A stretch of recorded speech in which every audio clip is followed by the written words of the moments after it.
Hey, what's up, everybody? BDO44 coming at you with another video. All right, so ahead. Game 6, Lakers versus Grizzlies.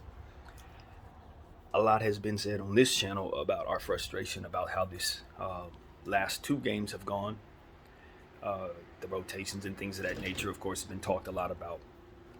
But, at the end of the day, we're talking about a Memphis Grizzlies team that's been at the top of the Western Conference for about the whole time. More or less in the top three the entire time. With or without Ja Morant, they've proven throughout the course of 2 years that they are a very good team either way. That they're not functioning on him, but more so on the rebounding and the defense and the sum of their parts, as I always often say. So as I look up at this particular game, I know that we're up against it. We've given them life. We've allowed players like Ja Morant and Desmond Bane to get better as the series progresses. Just simply by not necessarily choosing to defend them with the best of our ability. We've chosen offensive lineups over opportunities to defend, and we've struggled scoring and, of course, failed to defend. So in this series, even though we're up 3-2, I do not feel like we have the motivation, not motivational, but the advantage, I guess you could say, as it pertains to the momentum. That's the word I'm looking for. Not motivational, but momentum advantage right now. Simply because we allowed this team life. And with that life comes the exuberance of youth and the shrinking of the schedule. In the first 3 games of this series, we were able to get maybe 2 or 3 days off in between games. At this point, since the series has shifted from game 5 on, we now are looking at a day between games. So that's not good for us. LeBron James was utilized heavily over the last 2 games, having him play center, having him bang up against players like Tillman and Jaren Jackson. And as a result, he's had terrible games. Our stars have really struggled in this series. If it wasn't Bron having a bad game, it was AD having a bad game. To be honest with you, we've had 2 historically bad games from both of those guys, totaling in 4 bad games from our core. 4 bad games. And so how we're up 3-2 in this series is a big mystery to me. But nevertheless, we're here, and thank God Ja Morant missed some games. Even though the game he missed, we did actually lose. But nevertheless, we find ourselves in a situation where he's not missing this game. Everybody should be out there except for Jake LaRavia and Brandon Clark and Steven Adams, as we know, have not been a part of this series at all. And, to be honest with you, I just feel like the Los Angeles Lakers have made life really easy on the Memphis Grizzlies by not using size. And from what I understand, it was a Thursday night meeting with Darvin Ham and some of the Laker brass, I guess, to discuss what type of changes could be made to the second unit, what type of rotation circumstances can be implemented into our system is so that we can have a bit more of what it is that we are missing in this matchup. And, we've already been given guarantees by LeBron James that he's going to play better. And so I expect guys to come out with the intention of doing so. Now, we have had some issues schematically down there that we've talked a lot about that I think can be shored up just by a few rotating players being worked into the equation. I understand that, we definitely believe in continuity and consistency, and we understand here that you don't want to just freelance it out there, having guys come into the rotation that don't know what they're doing, won't be able to run plays properly, leaving things open, etc. But when you consider the holes that we are leaving open with the things that we are used to doing, one would think that would be a great time to start doing new things so that we can get used to things that really help us.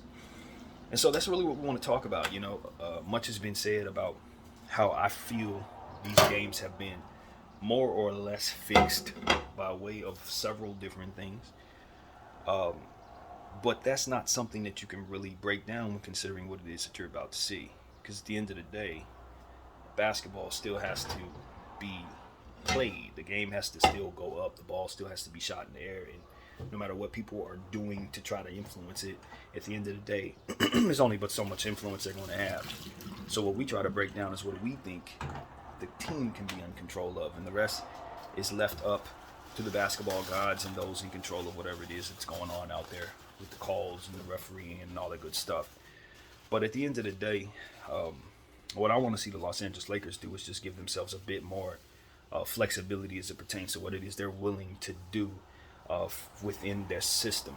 I have a hard time, a very difficult time understanding why Lonnie Walker and Mo Bamba, two players that can stretch and space the floor, can't be utilized in a system. But a guy like Malik Beasley, who is so limited, who only literally shoots the ball and drives the ball, and that's pretty much it.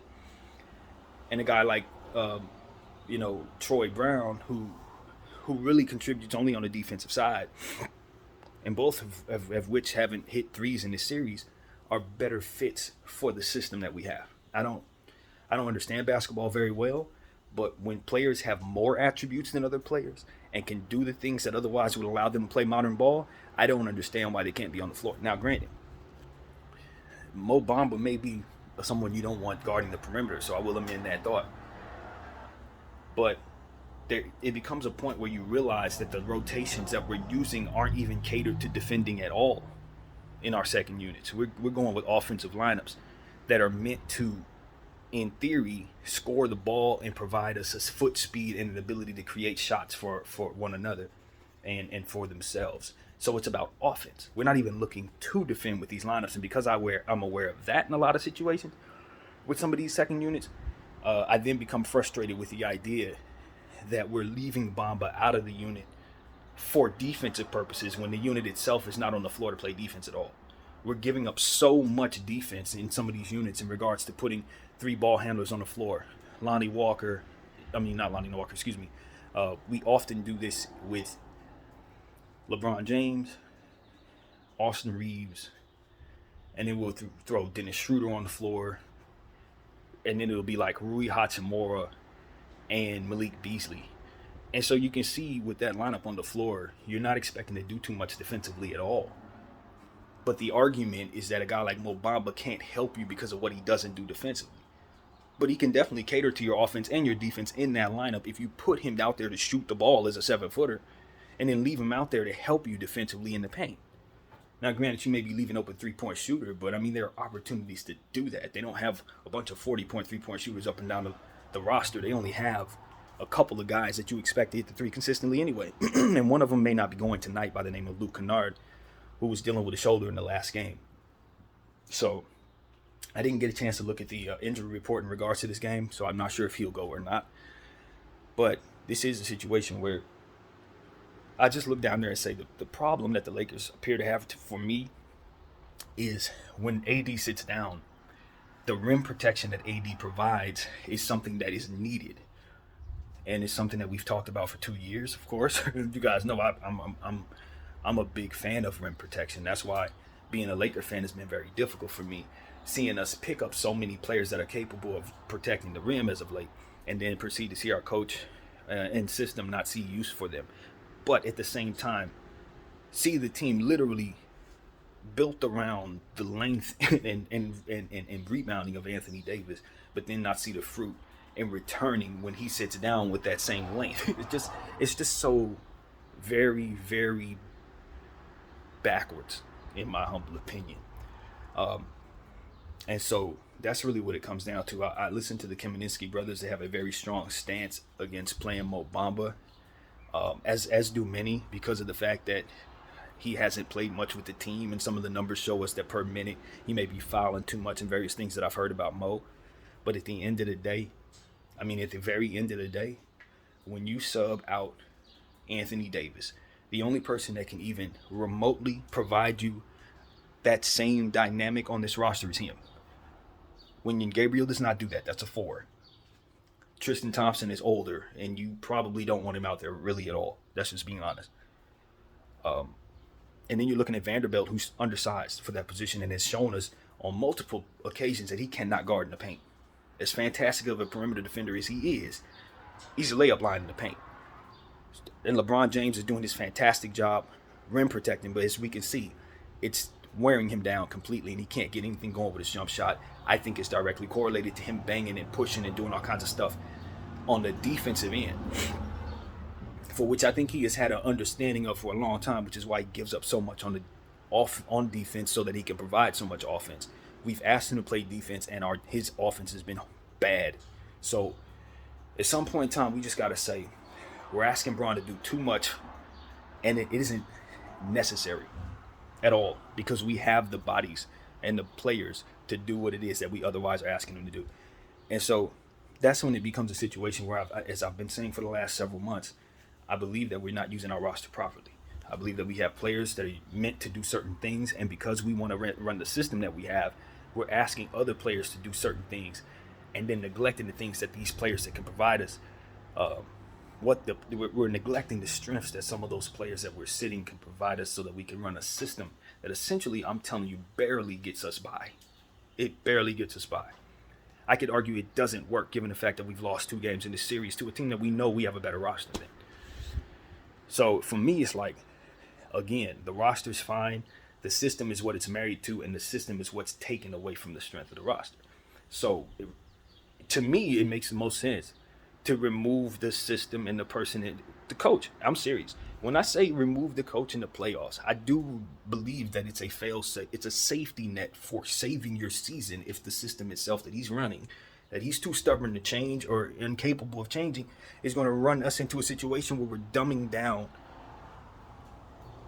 to the level of the opponent each and every time, which is what his system does to this roster. You know what I mean? That's what it does to this roster. And so that's why I'm of the mindset that you don't wait till after it fails to get rid of a system that's going to cause it to fail, because it's only going to fail because of the system. Essentially what I'm telling you. So this is an unprecedented situation, but I would definitely fire Darvin Ham. And I would bring in an interim, and then I would run a system that is more traditional to what it is that this team can do, and watch the roster itself function properly within a system that is meant for it to be featured. Essentially what I'm saying to you. You know what I'm saying?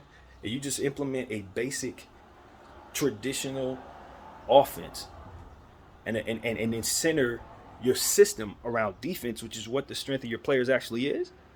Turn your defense into offense, which is how you freaking win any damn way. If you look at how the Lakers mostly score in the games that they win, it ain't even offensive plays that Darvin runs that even gets it done. It's us turning Anthony Davis's block shots into fast break points, and then Austin Reeves breaking people down in half court. That's how we usually get our points. It's the roster overcoming the system. It's the system that tears us down. And that's what I'm trying to help people understand, that I've come to terms with. You never need a system that's going to force you to play the worst of your players and sit the best of your players. You're never going to run a bunch of offensive rotations that leave you so many holes defensively that don't allow you to put defensive players on the floor that could also help you with the offense. This is just it's a system that I would argue is only in place to make you lesser. Like it doesn't even seem to hold another value other than to dumb it down so that if you want to suck when you really do have a lot, it can do that for you. It can give you the guise of making you look like you're only a 500 ball club when you actually have all the talent in the world. That's what the system that Darvin Ham does for us. That's its functionality. So, people may laugh at what I'm saying, but I'm telling you, I've done a lot of thinking about this, and that's exactly what it does. What we need to do, the first thing the Lakers need to do, is get out of the mindset that a 7'1" guy with the longest arms in the league isn't someone they should think about using. This is the game of basketball. You want somebody as long and tall as Mo Bamba on the floor in your rotation. You want that. Anybody that tells you they don't want that doesn't fully understand how much length can contribute to a basketball floor. That's all I'm saying. When you say things like Mo Bamba shouldn't be out there, I ask you, are you aware what that much length can do to a basketball floor just by having it down there? People who say he's not a good rebounder. With those arms, you convince yourself of that. Now show me the footage where you saw him struggle to rebound. Because I know it's not out there. That's the first thing I'll say. It's not out there, bro. I've seen him rebound with our team. I've seen him rebound with Orlando. He's taller than everyone. He has longer arms than everyone. He's going to rebound over everyone, bro. The easiest buckets in the world are going to come from a guy like that being closer to the rim than everybody else. I cannot stress this enough. And because he shoots the three, there's literally no reason not to have him out there on the offensive side of the ball. And given the fact that we are punting the defensive side of the ball, why the hell don't we have him out there? That's the bottom line. We're punting defense in most of the lineups that we have out there that are the second unit. Not to mention that if you put him and Anthony Davis next to each other with the length that they have, 14 plus feet of arm length, you're going to get more boards and deflections than you even want. And guys like John Morant aren't going to even attempt to go into the paint. See, that's what people need to understand about Mo Bamba. It's just like Anthony Davis. It's not even really about what it is that they're doing. It's about what people are afraid to do while they're down there. They ain't no drive at him. They're not going to drive at him. And if they do drive at him, they're either going to draw a foul against him, get blocked, hurt themselves, something of that nature. And if he draws a bunch of fouls, what's the worst thing that could happen? We're not using him at all. When he gets fouled out, oh my God. Like, that's another thing. People are afraid about him fouling, but we're not using him. He's not being used. So what the hell are you worried about him getting fouled out for? Was you worried about the 6 fouls he's going to pick up as it gets credited to our team? As opposed to the 6 fouls that the combination of Troy Brown and Malik Beasley and God knows who else is going to pick up any damn way? I mean, it just gets to a point where it's like we're saving him because we're afraid of losing. Make that make sense. You cannot. You absolutely cannot. And so these are the things that I'm just like, yo, to the anti-Mo Bamba people, God bless you guys. You have no idea how to make life easier for yourself. I'm serious. You have no idea how to make life easy for yourself. That's what I say to you. And to anybody else that doesn't want to see us make certain changes, fam, Memphis has figured us out. That's what I'm here to tell you. You can't afford to run out there and do the same stuff again. They already figured you out. Desmond Bane knows exactly how to score on everybody we put in front of him. You got to figure something else out with that dude. John Morant has figured out early on when he came back from that hand injury, probably before that. Earlier in the season, when he had a third quarter against us where he scored 30 points, he knows he can get to the cup on us at any time. We have holes. Now, if he can get to the cup at any time, and Desmond Bane can score on anybody, then what do you think you really need out there? What do you think you need? You need someone to stop that from happening. And what's going to be the best option to do that if you don't have any foot speed that you trust to stay in front of these guys? Well, what's going to help you? Length. More arm length, more manpower. You need taller people that are more likely to deter some of that success. As long as you keep little people out there, they're not going to. Desmond Bane's going to shoot over anybody we put in front of him. At this point, that's happening. But is he shooting over the long stretch arms of Mo Bamba? Is he getting past Mo Bamba as he hits him with a weak side block? No. It's block central out there. AD and Mo Bamba are going to leave them with a whole lot of problems trying to do any and everything they're going to try to do offensively. The only thing they're going to be rendered to doing is shooting the 3. And 2 nights ago, we saw exactly how bad they were shooting the 3. 2 games ago, rather. So, again, you can remove rim protection from the situation, and you can watch Desmond Bane drive at the rim and shoot a bunch of mid-range shots and then stretch it out to the 3-point line as he did in the last game, and he'll walk away with 35 points once again or something of that nature. Y'all can keep on doing that. And then try to go bucket for bucket with them with these offensive rotations that don't score. You can do that. And then we can lose game 6, and then we can proceed to have this old turnaround about how we could have played Mo Bamba in game 6, and then we're going to hear people still say, no, Mo shouldn't play, and then we're going to go into game 7 doing the same crap, we're going to lose, and then we're going to come back around and say we should have played Mo. Mo's going to sign somewhere else, and you're going to see him do what he would have done this year for someone else next year. And it's going to be like, why didn't we use him? I'm trying to help. Because people are overthinking things. And I know about overthinking. I'm the best at it. But when it comes to these basketball systems and these minutes mentality and all this different stuff, people are overthinking it. Here's a way to simplify all of this. There's a lowest common denominator, and it's called rim protection. Rebounding and size, friends. The very thing that we forego entirely and have convinced ourselves we can't deal with because we're afraid everybody's going to shoot three-point shots, even though the 3 only falls an average of about 38%. 38%. You leave somebody out there, 38% of the time they're going to miss. They're going to make it, rather. So that's more than half of that time they're going to miss. So all this that we do to assure that we can get out there to guard the perimeter, for which is damn near illegal to guard anyway, for which half the time we're not even guarding anyway. You see me?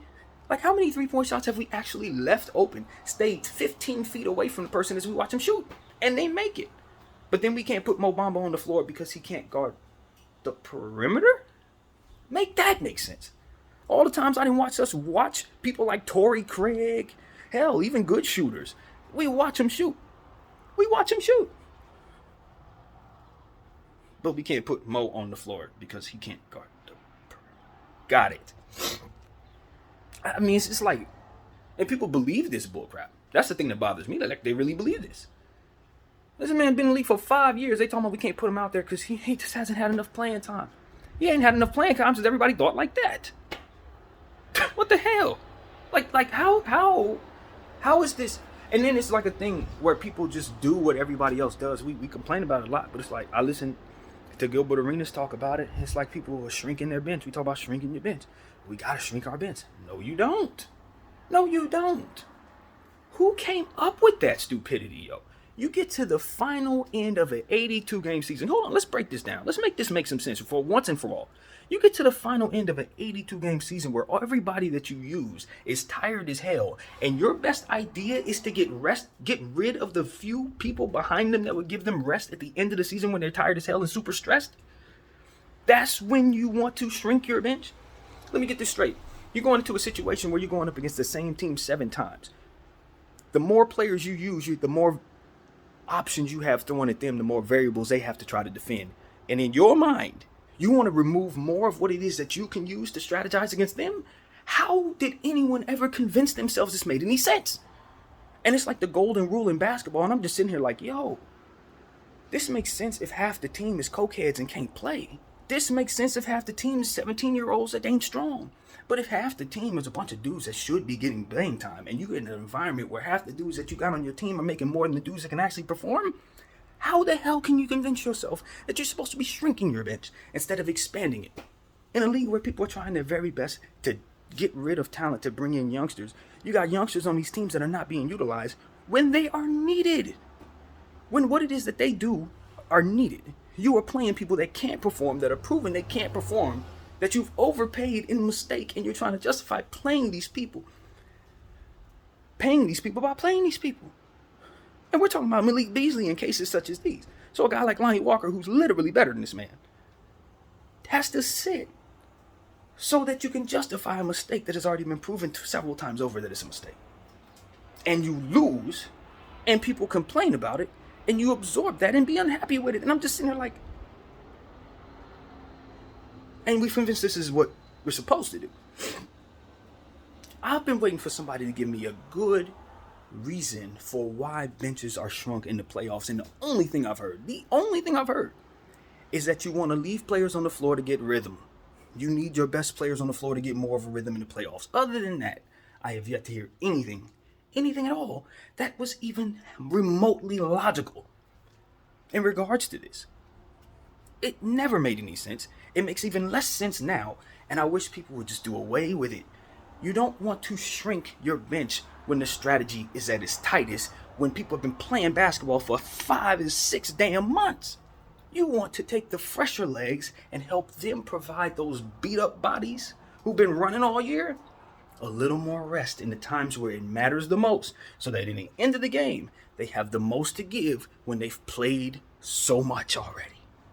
God, that makes so much sense to me, and no sense to anybody else in this damn league, and I do not understand it. Stop shrinking your freaking benches, especially when the players that you're choosing suck. Let's just be real, man. And I'm not talking about the Lakers. I'm talking about all over the league. When you see some of the dudes that they allow to play the most minutes, and you look at the dudes behind them, and when you absolutely know that they're better than them dudes. Come on, man. So that's where we're at. That is what we have to say before Game 6. And I'm talking about both teams in this situation. Y'all both got players that y'all ain't playing, and we've talked about it a lot on this series. And I can't wait for this series to end so we can have a real conversation about the Memphis Grizzlies, because I got a lot of feelings about what I'm seeing there. And I'm sorry they're playing against my team, so I can't properly assess them. But I'm telling you, there's some bullcrap going on both sides of these coaches. Kenny Lofton should not be benched for these playoffs. Mo Bamba and Lonnie Walker should not be benched for these playoffs. Both of those players could be used in this series, and the series would likely be different if they had been utilized properly, and I stand on that. Malik Beasley's in the numbers that he's shown us, he should have been benched. Dylan Brooks in the numbers he's shown us, he should have been benched. I'll just be honest. Talk about it, man. Lonnie Walker should be out there. Max Christie should have been well-oiled player, real-oiled machine at this point for our Lakers. Even though he's a rookie in the second round, we needed his length and his defense all series long. Every one of those minutes Malik Beasley got, Max Christie could have gave us better production. I promise you this. And he's a shooter on top of that. He's a defender, a rebounder, all that. And when we see what this kid can do next year, we're going to be pissed off we didn't use him this year. Same with Scottie Pippen. He's a defensive player who can score. We ain't use him because we wanted to run old men and people who couldn't hardly play on the floor. We got Troy Brown out there like he has more upside than these guys. He don't. He's a role player. He's not even of the level of some of these guys or where he's headed. God bless him. We like what he's done for us. But he don't even have the confidence to be out there like that. So it's like, for me, I know we're doing stupid crap. Maybe it's for good reason. Like I said, the system, coaching stuff, long, big plans that I can't see the fullness of. But when you get down to the damn playoffs, and people are still married to stuff that doesn't work for reasons that they ain't even assessed for themselves. They just listen to their boss or their big bro and he told them to do something and they're going to do it. Okay, yeah. No, you got to be able to think for yourself if you're going to be an NBA coach or an NBA official or anything like that. You got to be able to have some way to feel for what you're looking at. And what I'm telling you is, if you pull Anthony Davis out the game and you sub in a shooting guard and you proceed to see the other team get layups after that, and it doesn't tell you, your system ain't telling you to put a center on the floor to give yourself some rim protection, then you got to question if your system is actually meant for you to succeed.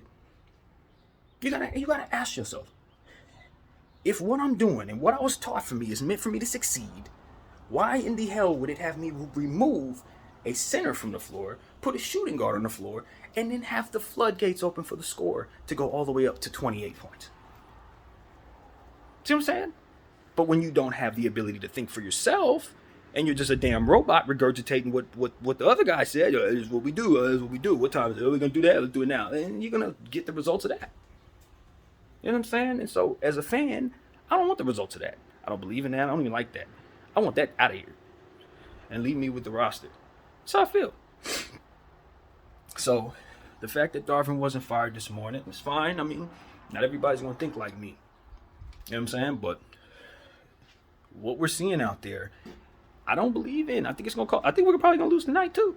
Honestly, I ain't seen no reason to believe that they're not. See, this is the real deal. Even though I picked the Lakers in 6, the reality is, if Darvin Ham doesn't make the changes necessary to make it so that we're much more difficult to deal with, then he's just gonna give them a copy and paste of what they just saw, and they're gonna do to it what they just did. Essentially, what I'm saying to you. This is not even about heart or fight or none of that. It's about strategy now. It's about, do you see what just worked for the Memphis Grizzlies? Because I know they did. They're going to push all those buttons again. And if you don't do something about it, if you don't do anything about it, they're going to knock you off with it. And then in the game 7, it's like, we got the advantage now if you're them. It's like, it ain't even nothing to talk about. We got their number. They rolling over. Everything we did worked. Let's just push these old men up out of here. That's exactly what I would be saying if I was on their side of things. Like, look, they got very, very little left. Maybe the coach is just sabotaging the entire thing. So all we got to do is hit shots. And we got this thing back at our house. You know what I'm saying? So the Lakers, Darvin Ham's stubbornness versus Austin Reeves' heart. That's what it really comes down to. I told you guys many times that I thought we were going to win the championship, if not this year, some year, off of Austin Reeves' heart. He's gonna carry us. Even though he's not the most talented guy, down the stretch of basketball games, it's his clutch efficiency and his decision making that I think is ultimately what's going to be our greatest asset in the end. But the thing that's going to kill us is our coach. It's Darvin's brain versus Austin's heart. Which one will prevail? Because I'm telling you, when it comes to these stars, God bless LeBron James, he can do everything right and everything wrong, and it will have little to do with whether or not we win or lose. That's what I've come to understand. Very little. He had an awful basketball in the game in the last one we lost. He had an awful basketball game in game, what was it? Was it 2? And he's older, man. He's 38 years in. You know, guys ain't scared like that. we need Anthony Davis to be scary. And he is. But he's so inconsistent in regards to whether or not he wants to be scary, and he's so very much conscious of his own pain that it's hard to be afraid of him. You know what I mean? Like, you should fear what it is he can do, but you're looking at him like, is he going to be mean today, or is he going to be a gentle giant today? Because if he's a gentle giant, we can get us a win, get up out of here. But that's kind of how it is. So it's like, you're not fearful of Anthony Davis. You just touch and go with Anthony. It's like, Anthony, you feeling good today? If you're the opponent, you are. All right, we'll stand back.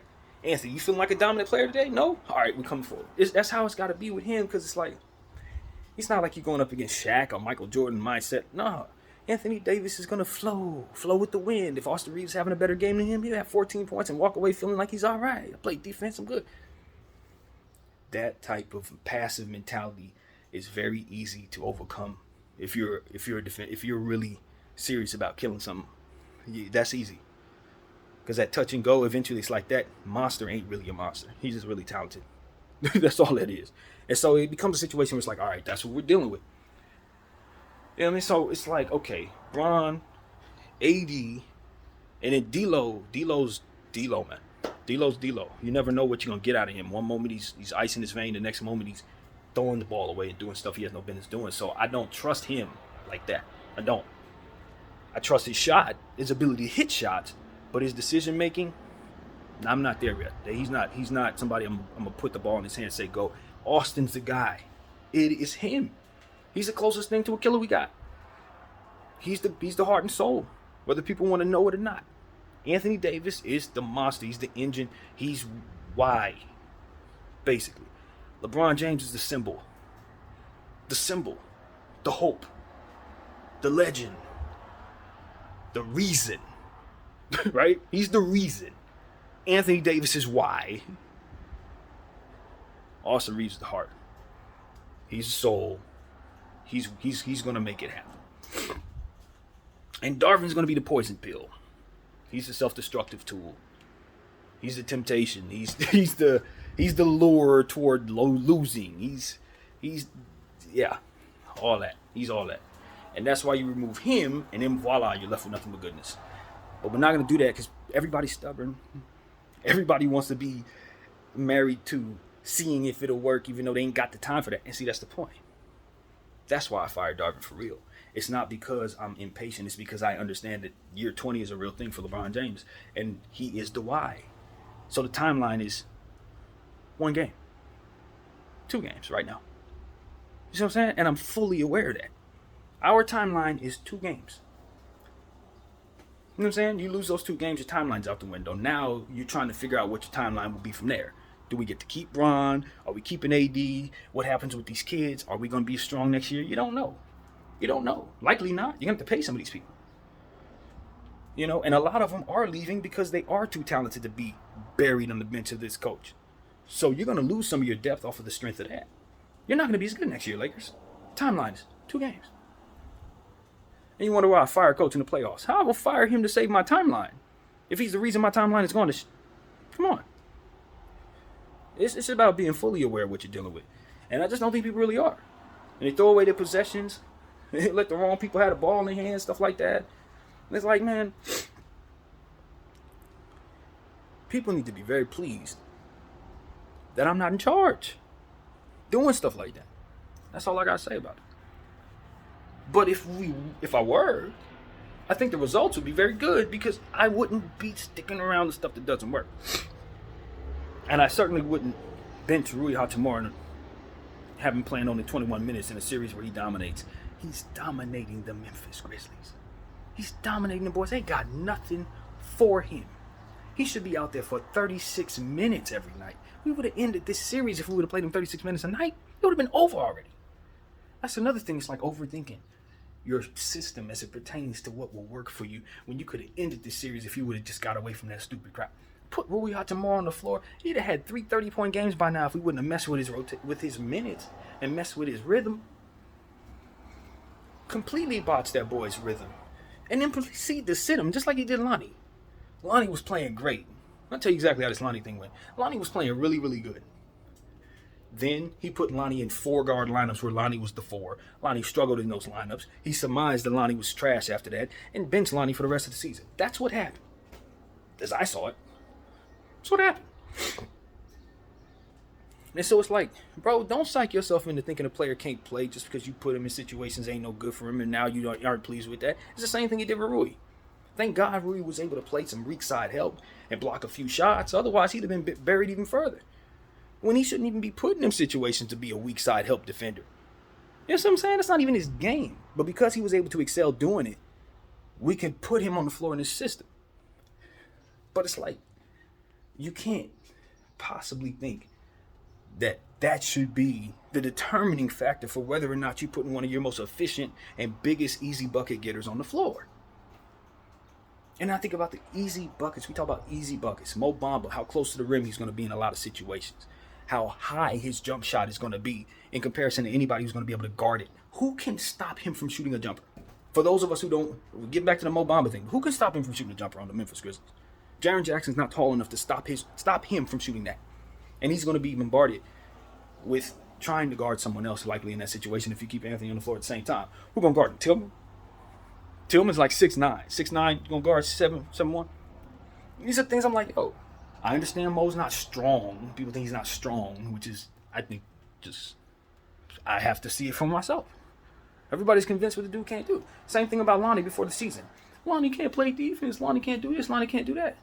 Then we got him in here. He was scoring 30 points a game, dunking on everybody, hitting threes. And now we're back to square one as if Lonnie can't do nothing again. It's like the misevaluation of talent and the purposeful sitting of players so that they don't have to pay them so much in the offseason. That's really what's happening here. And if you ask me, people are sitting people and playing people that can't play so that they can justify not paying them. Oh, Malik Beasley sucked. Look how bad he tanked our playoffs. We're definitely not going to pay him. And you played him enough for that to be the case. And a guy like Rui Hachimura proved himself to be more than a $10 million player when you've already committed only $10 million to him, and now you want to play him 21 minutes when you need him the most. I am not stupid when it comes to this kind of stuff. And like I said, you get minutes mentality and all these different things that take precedent over winning. It shows. It shows. So that's what I got to say. This Memphis game, like I said, normally when you watch me, I'm usually telling you I've watched 7 hours of playoff of the team that we're going to see. This is what the tendencies are, and I'm not doing none of that right now. I'm not doing none of that because every time I break down this team in that way, they show up and do something completely counterproductive to what it is that we're actually seeing. So waste the time doing homework on this team when they're not going to show up and do anything to help themselves. Man, putting 3 point guards on the floor and 2 power forwards and telling them, what am I breaking down? That ain't going to work. I'm going to try that? Watch 7 hours of film to tell them to do that stupid crap. No. No. You want to beat this team? Put some people on the floor that can actually defend the perimeter. Put some people on the floor that can actually defend the rim. Protecting the rim is the most important thing in this series for both teams. If we can get Jaren Jackson in foul trouble, we will end tonight's game. But for whatever reason, the Lakers have not gotten people in foul trouble in this series. Did Desmond Bane in foul trouble? You think we would try to target Desmond Bane for some fouls since he's torching us? You think we would put John Moran in some situations to be drove at since he's not a very good defender? Hell no, we're not doing none of this. We're not doing nothing. Like I said, our offensive lineups don't score. And of course, by nature, they don't defend. You know what I mean? And it's like people wonder why we can't do nothing without Anthony Davis on the floor. It's because this system is not built to actually succeed at all. Anthony Davis masks all the problems of the system itself. The system is trash, essentially what I'm telling you. So, the Memphis Grizzlies will be playing tonight. I believe the game is either at 7 or 7:30. I'm not certain. I didn't check. Like I said, I just turned on the camera on a whim today. This is how I'm feeling. Because that's just really what it is. It's going to take heart, effort, and people swallowing their pride and stop being stubborn about stuff that doesn't work and get away from beliefs that lead to failure and start paying attention to stuff that'll help them. Or accept the fact that people are going to think they're failing on purpose and are trying to tank games for the betterment of the dollar. And that's the only thing that makes sense now. Everything else is just silly at this point. We've broken it down 176 times. Everybody and their grandma knows what I have to say about it. And we're not confused about what we're seeing. It's bad. It doesn't work. The data's there. That's it. And so Darvin Ham got 2 games to figure himself out, or I'm pretty certain people are going to be calling for his job. That's it. That's it. I'm already there, though. I'm there. I don't want to see this type of system in my rotation no more. If I got to use my worst players in the most important times to get things done, then that's the system that needs to be gone for me, man. That's not the system for me. So that's really what I got to say, man. I love the Lakers, but I've hated a good majority of this season. A good majority of it. I like the trades that we made, obviously, but you get all these players here, and it's like they're not even here. It's like they're not even here, yo. Because when it really comes down to it, your coach ain't using those guys properly. And so that's really where my mind is, y'all. I'm a Laker fan. I hope the Lakers win tonight. I really do. But my belief in this team, it's torn in half in very, very strong separations. It's the belief in the roster and all of the greatness that it can provide. And it's the disbelief in the system and the coach and all the ineptitude that he's proven over the course of a whole season. And then from there, what his predecessor has proven over there in Milwaukee. Or do they call it predecessor? Whatever they call it. His big homie. Whatever they call it. And so it's like, yo, they both running stuff that I don't like in these playoffs. One of them already gone, and now we got the other one. It's like, you know what I'm saying? That's where I'm at with it, Darvin. So I hope the Los Angeles Lakers find a way to silence the Memphis Grizzlies. Because on top of all of this, bragging rights is a real thing. And with the talking that they've done and the front running that they've shown, for us to lose to them would be a big black eye on this franchise. You can't underestimate the embarrassment that you're gonna heap upon your fan base if they're able to laugh at us at the end of this series. After all, I'll tell you that right now. And the damage that does to LeBron James as it pertains to him being an old man, or whether or not anybody's going to ever fear him again. You can't lose this series, bro. You can't lose the series, and you can't go out there again and play as poorly as you did, Ron. That can't happen, bro. Or people are going to start believing that you can't do it no more, and that's going to be the beginning of the end of you being the number 1 guy. Or even probably a number 2 guy, to be honest. Because there's no reason to even do it. You know what I mean? Like, honestly. So Bron better heed that seriously, man. He better heed that seriously. This ain't the time to do anything other than be efficient, not taking too many chances, not trying to jump over people, none of that, bro. This ain't the time for that. If the 3-point shot has to be shot a lot, do understand that the percentages are telling us that you're really, really missing it a lot, bro. You're missing it a lot. This ain't something to take lightly. You know what I mean? Because fans, we going to complain about the 3-point shot. We going to complain. But Bron needs to understand that it really isn't falling, man. It really isn't falling. Like, that's a warning, bro. You're going to lose on that 3-point shot. So you had better find a way to put it on the ground and do something else. I tell you, there's a great antithesis. I don't know if that's the right word either. I'm using the wrong words today. But there's a great other option there to what it is that he's doing. And I do believe it's in the pass. You don't always have to shoot that 3 to conserve that energy. You can pass that rock to Austin Reeves and let him create. You can pass that rock to Rui Hachimura and let him create. You don't always have to take the 3-point shot. I know it creates a lot of space for you. I know you like people taking people off guard as the defense is sagging behind, trying to get back on defense. You can just pull up for a 3 without even having to do anything. It's an easy 3 points. You could love the way the score separates when you see 3-point shots fall. That's what I think basketball players and a lot of fans end up getting in love with. When you see 2 or 3 threes spread the score open so easily, and you start seeing how much energy you get to save by just hitting a couple threes, you fall in love with it. But I'm telling you, we don't shoot it well enough to think that that's a thing for us. That's the problem. We better draft Jordan Hawkins or something. We don't have that type of shooting on our team right now. So even though we can fall in love with the idea that we don't have the personnel, man, and LeBron James is a bad 3-point shooter right now. Not a decent one, not an average one. We're talking about 16% right now or something like that. Like, it's bad. So this ain't me complaining, stop shooting threes. No, we're well past that. That was an argument that we had about 3 months ago when we surmised that he loved shooting a 3. Now we're like, brother, please hear us. You're going to be sad at the end of the series if you keep doing this. You're going to be real sad. This is why I was saying this in the Clipper game. Was it the Clipper game or the game after the Clipper game? When he went for like 10 threes and was so excited at the end of the season because he had hit so many threes. And I'm like, bro, this is fool's gold. Was it against Phoenix? Might have been against Phoenix.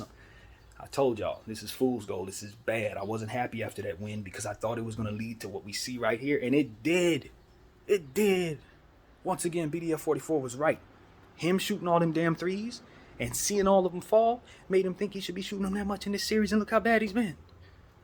And those who follow me close enough know what I'm talking about. I was killing him for shooting all them damn threes at the end of the season against Phoenix, whoever it was. Because of this, every time I ever went on a rant after a win, it's because I saw this the whole time, y'all. Because when you have these tendencies and you do certain things in the regular season, you're going to do those things in the playoffs. And when you do, they're going to bite you in the backside.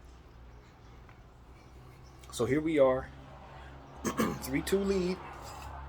Hopefully the team can make us proud by making the changes necessary. Hopefully the stars and the roster themselves can overcome whatever the system is intending tonight.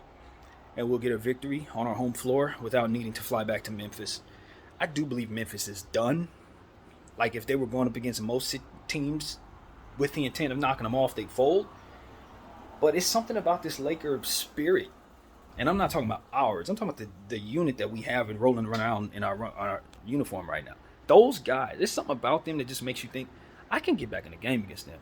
It's Anthony Davis, Troy Brown, LeBron's age, all of that there just makes you think there's like a real soft center there. Those guys ain't all that confident. Dennis Schroeder may go for negative 26. D-Lo may miss 8 threes. Like, it's so much that you can look at in regards to this Los Angeles Lakers roster and say they're beatable.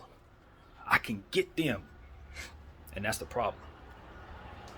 So I don't know if they can change that. I don't think so. This is who they are. They're passive. They're great and tired and accomplished and wealthy. And that hunger is hard to manifest when you're that accomplished. Which is why I think it's going to be Austin Reeves as the heart and soul, because he ain't got it yet. He ain't been paid like that. He ain't living like that. Homie's still walking around the same Nikes every day. He chilling. He ain't wealthy like that yet. He's still hungry. And so that's why I know that is the energy that's going to help us get 18. Not the wealth. I'm worried about my health. I'm thinking about other stuff. My kid going to be in the league 3 minutes from now. None of that. That's not going to get you the championship. What's going to get you the championship is hunger. Hunger and a determination to overcome whatever obstacles, whether they're internal or external. That's what's going to win us the championship. And anything else outside of that is going to help us lose. I promise you this. So that's where I'm at. I don't think the Lakers are going to win tonight. I'm just going to sit up here and watch. And we'll see what happens. Because I never lie to you guys about what I think the Lakers are going to do. The Lakers have shown me they soft. Memphis has shown me they're getting better.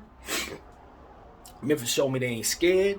Memphis showed me they took 2 and 3 hits from the Lakers. Didn't shook off. They should have been dead already. They're here. They're confident. You gotta take them out, is what I'm saying to you. You can't go up against this team and expect them to roll over. It's going to take 48 minutes of effort and good intentions and strategy. And players shooting the ball well to beat this team. If you come out lackadaisical, or if this coach trot out the same stuff and be stubborn, his stubbornness is going to be our loss. BDL 44, I thank you all for watching.